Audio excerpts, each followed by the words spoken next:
তুচ্ছ ঘটনাকে কেন্দ্র করে আবারও সংঘাতে জড়ালো ঢাকা ও আইডিয়াল কলেজের শিক্ষার্থীরা।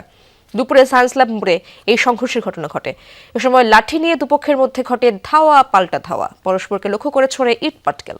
পরিস্থিতি নিয়ন্ত্রণে আনতে লাঠিচার্জ করে পুলিশ, নিক্ষেপ করা হয় টিয়ার শেল।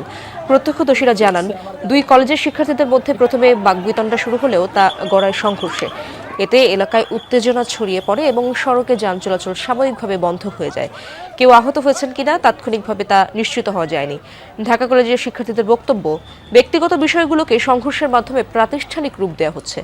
জড়িতদের দ্রুত বিচারের আওতায় আনার দাবি তোলেন তারা। এখানে মারামারিটা হলো ইন্টারের, আর আমি হলাম অনার্সের। আমাদের ওইখানে মঞ্চ আছে, ওই অধ্যাদেশ মঞ্চ, আমরা ওইখানেই ছিলাম। এদিক থেকে টিয়ার শেলের বাতাস ওইদিকে যাইতেছিল।